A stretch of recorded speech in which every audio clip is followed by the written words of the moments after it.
피상속인이 증여, 유증, 그리고 유언대용 신탁 등으로 상속재산에 관한 설계를 하여 공동상속인 중 일부가 본인의 최소한의 상속분을 되찾기 위해서 유류분 반환 청구를 하는 경우가 있습니다. 즉, 이 시가 같은 유류분 산정의 기초가 되는 재산액은 적극적 상속재산에 증여액을 더하고 상속채무를 빼게 돼 있는데요.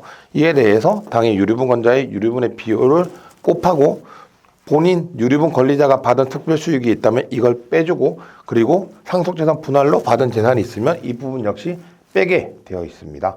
한편 순상속분액은 특별수익을 고려한 구체적인 상속분에서 유류분 권리자가 부담하는 상속채무를 공제해서 산정을 하는데요. 이는 상속채무는 가분채무로서 상속인들에게 그 상속분에 따라 분할이 되기 때문입니다. 만약 유류분 권리자가 부담해야 할 상속채무가 더 많다면 그 초과분을 유류분에 가산하여 유류분 부족액을 산정하게 됩니다.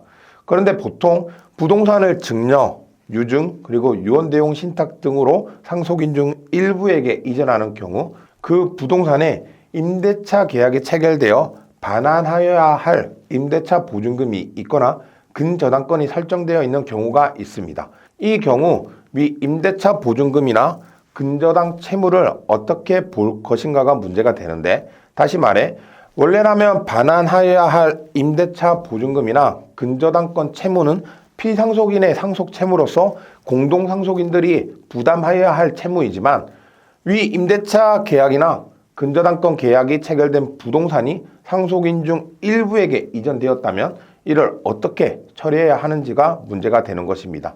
이에 대하여 우리 대법원은 다음과 같이 판시하였습니다.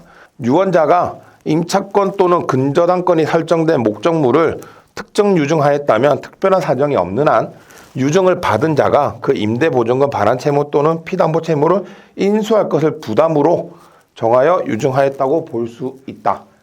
원칙적으로 부동산을 특정 유증한 경우 그 부담이 임대차 보증금 반환채무 또는 근저당 피담보 채무를 그 유증을 받는 사람이 그대로 부담하여야 한다고 판시하였습니다.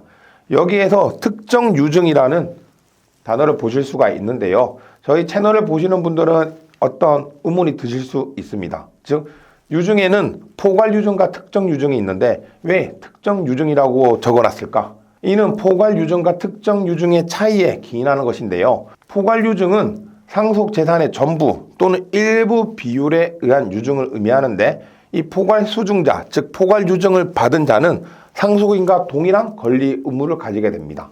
이에 비해서 특정 유증은 구체적인 특정 재산을 목적으로 하는 유증으로서 포괄 유증과 달리 특정 수증자, 즉 특정 유증을 받은 자는 상속인에 대하여 유증의 이행을 청구할 수 있는 채권적 권리를 가지게 됩니다. 그럼 이러한 포괄 유증과 특정 유증은 어떻게 구분하느냐?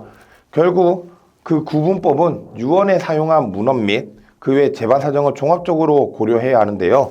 일반적으로 상속 재산에 대한 비율의 의미로 유증이 된 경우는 포괄적 유증, 그렇지 않은 경우는 특정 유증이라고 생각하시면 됩니다.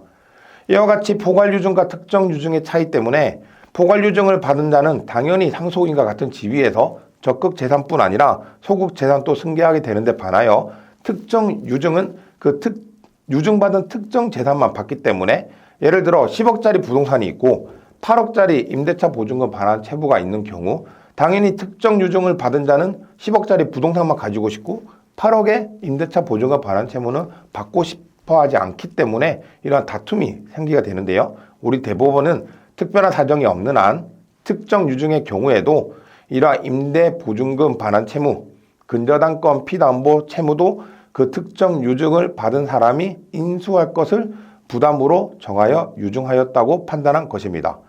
보통 부동산을 유증하는 경우 이러한 다툼이 많이 발생하는데요. 이와 관련해서 궁금한 점 있으시다면 언제든 저희 법무법인 율쌤을 찾아주시기 바랍니다. 감사합니다.